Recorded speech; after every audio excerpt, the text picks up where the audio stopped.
وکفا وسلام علی عبادہ الذین اصطفیٰ اما بعد۔ آج یکم محرم الحرام اس عظیم شخصیت کا یوم شہادت ہے جسے میرے پیغمبر نے اسلام کی عزت کے لیے اللہ سے مانگا، جس کے اسلام قبول کرنے سے اسلام کو قوت اور طاقت ملی۔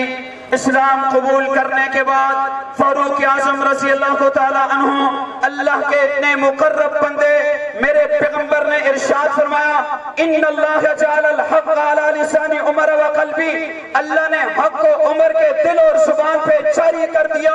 کون؟ فاروق اعظم، جس کے بارے میں میرے آقا نے فرمایا لو کان بعدی نبی لکان عمر، اگر میرے بعد نبوت کا دروازہ کھلا ہوتا عمر میں وہ تمام صفات موجود ہیں جو پیغمبر میں ہوتی ہیں۔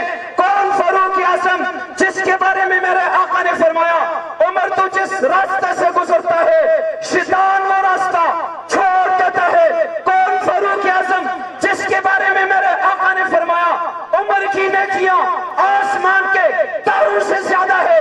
کون؟ فاروق اعظم، جس کے بارے میں میرے پیغمبر نے فرمایا عمر تیرا محل جنت میں دیکھ کر کے آیا ہوں۔ پائی اسلام مربع میر پر اسلام کو نافذ کرنے والا، اسلامی پرچم لہرانے والا فاروق اعظم ہے۔ ان کی یوم شہادت پہ آپ تدلیل کا اعلان ہونا چاہیے، گرج کا نعرہ لگائیے